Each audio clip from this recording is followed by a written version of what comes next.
Hey, welcome to another one of my videos. That behind me is Yaroslav the Wise. He was born in the 10th century, around about 981. Don't quote me on that, but I know when he died. He died in 1054, and in 1019 he became the king, or the prince of Kyiv. And in being the prince of Kyiv, he built what this is. This is the Golden Gate. Now, the Golden Gate was actually destroyed many centuries later after it was built. And this one was rebuilt by the Soviets in 1982. There you go, like a Wikipedia information power piece when it comes to dates. For some reason I have an ability to retain numbers, but an inability to retain names. But what I'm going to do in this video, I'm going to show you around one of my favorite neighborhoods in Kyiv, named after the Golden Gate. We'll get more of a view of it here. I urge you to have a look around. It costs 60 hryvnias to get in, although when they're doing exhibitions, which they are today, it will cost you 100 hryvnias. So it sort of alternates depending on the day. There's him sitting proudly, and what a figure. Very much a favorite place for people to meet. If they're meeting their friends, if they're going on dates, this is a good square for people to meet up. But let's go and have a look around Kyiv. Let's go and have a look around my favorite neighborhood in Kyiv. What you'll notice around Kyiv are brass or maybe metal signs dotted around these old buildings in Kyiv. Now, depending on how good your ability is to read the Russian letter, this is an artist that once lived in this building. Now, I'm not that familiar with his work, but you'll find these sort of plaques all over the plaques all over the city. A little bit like in London and the United Kingdom, you'll find blue plaques dotted around and enabling you to see that where Oscar Wilde may have lived or someone famous may have lived. When you're in London, you'll see those plaques everywhere. But also in Kyiv, the plaques also exist. Be careful, don't trip over. I find myself tripping over this very brand new paving, which I think I pointed out in previous videos, but this is all very new. This is in the last year. What used to happen in the past, cars used to park on every single pavement up and down the land. But now we've got these metal structures and pavements, which basically makes it impossible for the cars to, park on pavements, which you have to say is a massive improvement. What you'll find in the Golden Gate neighborhoods is a lot of fashion shops. This is one of the many fashion shops, but we're going to see many, many more. It's not the reason I like the neighborhood, but it's certainly a reason that gives it sort of that buzzing, that sort of hipster type feel, which you're about to witness. Oh, just what I remember as we see it in the distance over here, the prince back there, he was not only responsible for the Golden Gate, he was responsible for the St. Sophia Cathedral. And you can get to that and continue heading that way, and you can just about, I think, see the top of it just over there. Let's continue. How tragic of me. We walked past an amazing piece of artwork, but let's continue. What was back there was a tree had been carved out by a local artist, and rather than sort of cut down the tree, which you find they do pretty much around the world, they used it as an art piece. And the tree is still growing, and it looks mighty, mighty fine. Anyway, I want to thank you for joining me in this video today. I often do these sort of walking around videos when I'm not sort of at techno festivals or going underground in Kyiv metro stations. I'm doing these walking videos, so if you appreciate this, give it a quick like, hit that subscribe button, and you'll see plenty more of this stuff. There's over 350 videos like this on the channel at the moment. Obviously the hard thing is when you're walking around a city, everyone starts looking at you while you're filming, but that's okay. It allows us to sort of take in the city, possibly meet some characters along the way. What you'll find, this part of Kyiv is very well manicured. Recently, if you'd been here 5 years ago, you would be not only tripping over the well manicured pavement, you'd probably be instead tripping over potholes or holes in the road, or, well, the same thing, aren't they? Or random stones everywhere. But it's really, really changed, and I think it's pretty much changed when these statues went up, and you'll see the dates on these statues just over here. The one in the middle's been here for a long time, but the one on the right is a upgrade which appeared, I think, in 2019. I think it represents the police station, which is over here, just in the same way that the horse, the very, very small horse, represents a police commander, I think. And then here we have the actual map of Ukraine. And what's interesting, because post 2018, Crimea had already been swallowed up by the Russian Empire, so the 6 million square kilometers is actually incorrect, but it's still, I think maybe one day it will come back. Maybe one day. Let's continue. There's a famous piece of street art over here, which has been saved from ever being destroyed, at least in theory, by a street art fund. Now, you would have seen this in one of my original Kyiv videos from 3-4 years ago. He's still here. This is just simply street art, and the original street artist behind this was a big fan of a television show, a Ukrainian television show for children that had this character in it. And I have to admit, I've still not seen this TV show, but it's apparently, they're very fond of it. And this gives you an idea of all the street art that's been protected, and you can sort of log on and you can sort of help fund the protection of the street art. So this is maintained and it's now become a bit of a tourist attraction. But let's head deeper into the Golden Gate neighbourhood, which I've come to really grow fond of recently. The Golden Gate neighbourhood, just to give you some perspective, is on the north side of Krashtatik Street. You may remember my Krashtatik videos. If you head towards the north, you'll get, and up the hill, you'll get into the Golden Gate neighbourhood. A flashback of feeling at home, homey, but over here, almost feel like at home. Just like they do in Shoreditch in London, or the meatpacking districts in New York, they turn random bits of street furniture into a British telephone box, but it's called Hard Kyiv. Now, I believe this is a store. Yeah, this is a streetwear store. So you can go in there if you want to look as trendy as some of the local Ukrainians do. I have to admit, I never measure up to how those guys are doing. Some people in Kyiv are very, very fashionable. You'll notice it when you go out, how much effort some people put into their clothing. And you notice that just every detail is sort of, I haven't been down this alleyway before, so let's have a quick look. As hopefully they don't mind us filming, but what you'll notice is there's probably a coffee shop here. Yeah, there's a few places. There's street art in here. But down every single alleyway you'll see some street art and then some. And then you get the typical designed apartments with these covered balconies. That's a very common sight in all of Kyiv. But not much to see down this alleyway. I'm not sure why I took you down this alleyway, but we'll hopefully go down a more interesting alleyway in a moment, because there's a place that features one of my favourite animals around this corner, and I'd like to show you. I'm in two minds about this place. Part of me loves the art in this alleyway, but another part of me is a little bit distressed by seeing one of my favourite animals locked up. You'll see what I mean.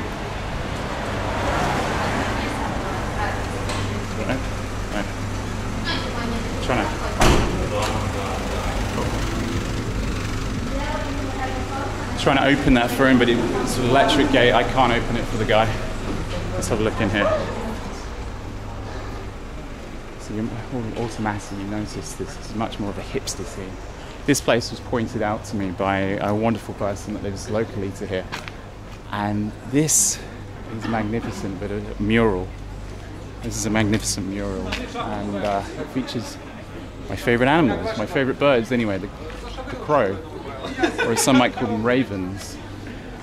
I think it's quite magnificent. But if it was just this, then this would be one of my favourite alleyways in Kyiv. However, as we walk past the sort of hipsters having their coffees, we notice there's a cage. And inside this cage, not today. Usually inside this cage is a large raven, and I'm pretty sure he's still in here. But maybe he's just has one of his feathers. Recent droppings suggest he's recently been here.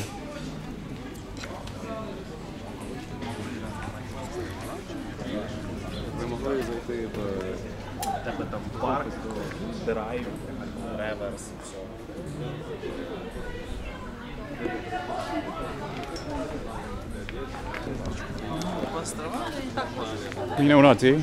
I'm staying around the corner, so if I see he's there, I'll take a picture of him next time I'm out. I know I've got to come back here tomorrow for coffee, so I'm going to see if I can take a picture of him if he's there.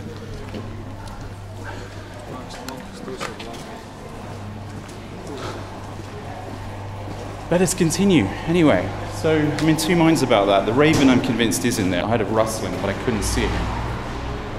I don't think the world's most intelligent animal should be locked up like that. Even the ones in the Tower of London aren't actually locked up. That's just their home. But then again, you know, sometimes animals are kept in cages, and there's not much, as a foreigner, you can do about that. There's a wonderful selection of restaurants along the street. I'm obviously not going to be able to take you in and sample them all. Maybe that's for another day. But let's continue as we walk along this busy street. And as you'll notice, it's a really busy area. Most people here are Ukrainian. This is a great restaurant. I urge you to have a look at that sometime. I don't know, we should really go in.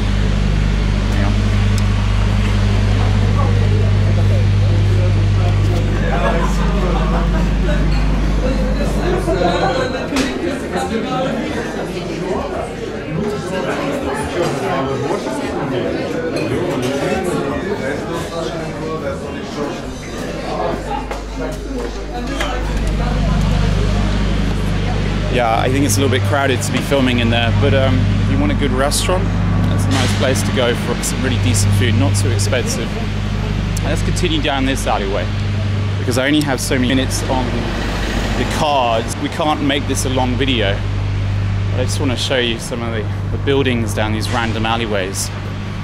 Street art probably isn't up to the sort of the standard that you see in some places in the world, like Berlin or London. But there's a lot of street art. Now this is a fascinating building. I'm not sure what it used to originally be, or was it originally built like this, but let's have a look inside.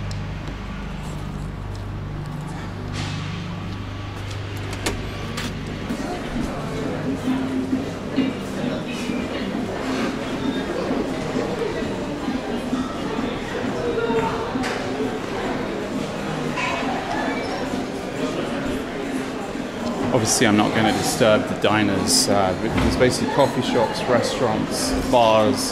There's about 4 or 5 things in this sort of circular building. Pizza oven, really warm, that pizza. Pizza's really good here, actually.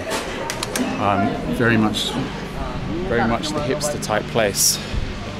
But let's continue. We're only going to do a quick lap as we walk down, take in some of the Kyiv architecture. I'm a big fan of this sort of randomness of this area.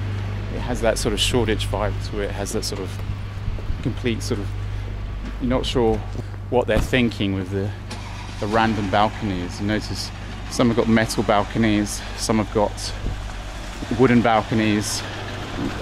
I don't think planning permission was sought on any of them, because if it was, one is not really in keeping with the other. But then again, you would feel safer. I don't know if you can see this. Let's have a look. I just want to show you this balcony. This is very standard to a lot of balconies in Kyiv. And it's one of the reasons I try, when I'm renting a place, not spend too long on a balcony. I mean, that could collapse at any moment. You wouldn't want too many people standing on that balcony. That's a hazard waiting to happen. And you can kind of see why they've gone out of their way to make a newer one at the top. But clearly the balconies used to be metal, and then the upgrade happened on the top floors. Let's continue. There's an amazing beer place, and we continue down this alleyway. I hope we're not going to go down the way of Lithuania. I just discovered that in Lithuania in the last few days, they've gone tyrannical with vaccine passports. You can no longer get into shops, restaurants, malls, anywhere without showing a vaccine passport. So it's basically medical apartheid is happening. Now, thankfully, that hasn't happened in Ukraine yet. And I say yet because they seem to be being nudged by the powers that be for that to happen. Because I was in Lviv only just a few days ago, and I heard that the cinemas were refusing people unless they were able to produce a vaccine card. Now that's tyrannical. I'll be honest, if I was a local to that, I'd be out protesting and saying, boycott the cinema if you believe in medical apartheid. I think you should boycott everywhere that endorses the medical apartheid. It was interesting, the place I checked into yesterday in Kyiv, I always find most of my places on booking.com or Airbnb. The place I checked into there, I actually asked if I was vaccinated. Now in my mind that's none of their business. It's none of their business, but I was curious to see the reaction if I said yes, I am. They were like, oh, that's a relief. That was their reaction. I was like, why is that? So my response was, why is that a relief? You do realize if I'm vaccinated, I can pass on the virus even if I'm not vaccinated. So how does that help you or anyone else? But this is the indoctrination that we're seeing around the world, not just in Ukraine, not just in Europe, but around the world. And now we're back onto this amazing street. One of my favorite streets, actually. The architecture on these streets is phenomenal. The little details, Soviet architecture, some Tsar architecture, I'd imagine. This possibly is back in the day in the Tsar. And strangely, it's the new builds that are more popular with locals than the old buildings. I personally, if I was looking for a place, I would stay in one of these old buildings and have them sort of repaired and fixed up. Certainly fix up these balconies. Nice little coffee shop here. Certainly on the expensive side, some of the places around here. More expensive than most parts of Kyiv. But I think it's to do with the fact that this area attracts quite a lot of hipsters. It attracts so-called cool kids. But look at the architecture here. Just the details, and then we got like the details in the building here. We got the grapes, the camera watching us, Big Brother is watching us. This is a government building, I believe. Anytime you see the Ukrainian symbol on the side of a building, usually means it's a government building. There's a lot of government buildings all over Kyiv, and some of them don't even belong to the Ukrainian government. Some, actually, just for reference for you guys. Just over here, we can cross the road.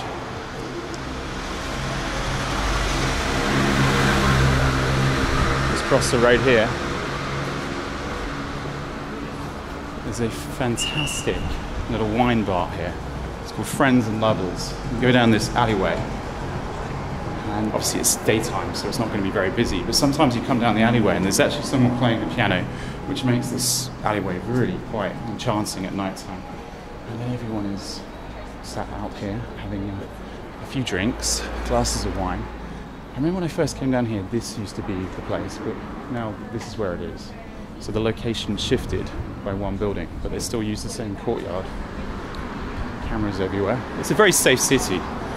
You still got to be alert. One of the things I noticed when I was on the metro yesterday, there was a lot of Roma gypsies. How do you know they're Roma gypsies? Well, the tanned, black, curly hair, tied back, dressed like gypsies usually gives it away. And then the thing that gives the clue that they're working is watch their eyes. Their eyes tell you if they're looking for targets. And on the metro, you'll see them looking at every single person's belonging, basically looking for a target to pickpocket. Now, as long as you're aware of them, you're not going to be a victim of them. But it's unfortunate that this is new. It's a nice little espresso place. And there we are. There's us. I don't know what this is actually.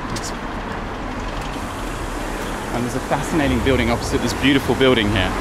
But this is not the building we're going to look at. It's this place.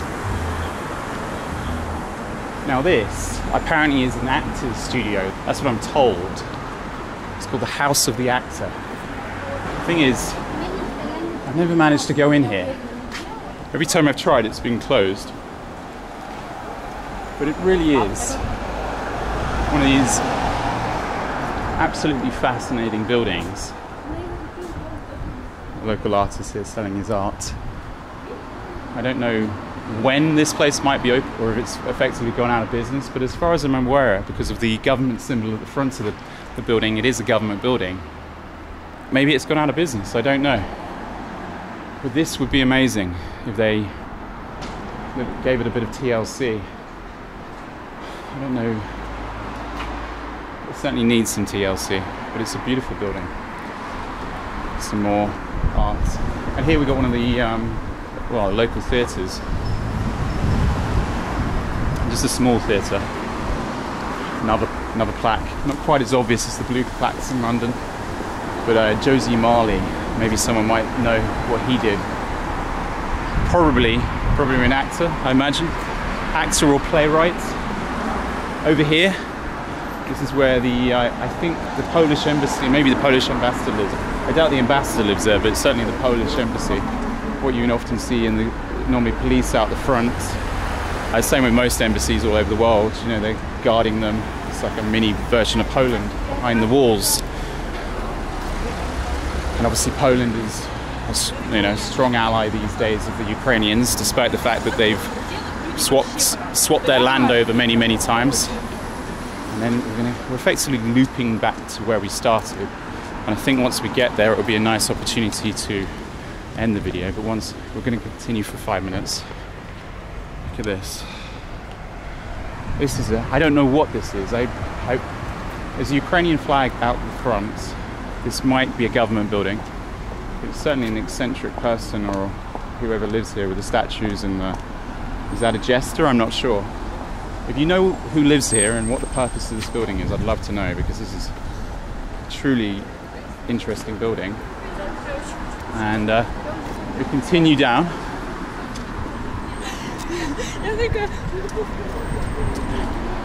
My Ukrainian was better. I might ask the guard. I'm sorry, I just don't have the ability to have those conversations unless they have some sort of English, and the guards rarely do. But look, as we head down the hill, if you head down towards that, you get down to Krashtatik. And as we head down this hill, we sort of get back to where we started. But look at this. This is some fascinating sculptures on the tops on this building here. I mean, the top almost looks like the Munsters house, or the Adams family house, with the tower. And then these guys, they're kind of angel and gargoyle all in one, propping up the building. Really fascinating. They're definitely straining, not enjoying that, I'm sure. They've been there a long time.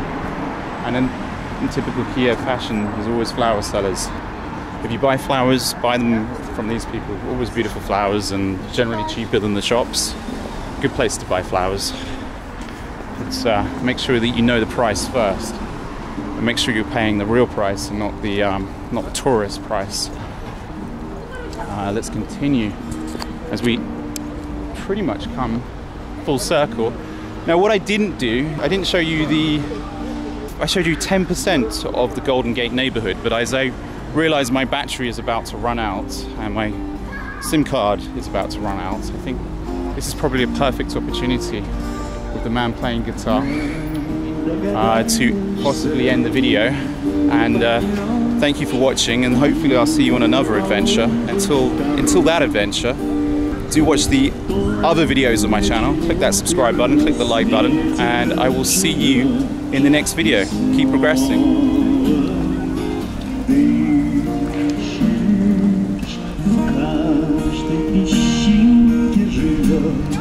Океан, если захочешь,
и не положено.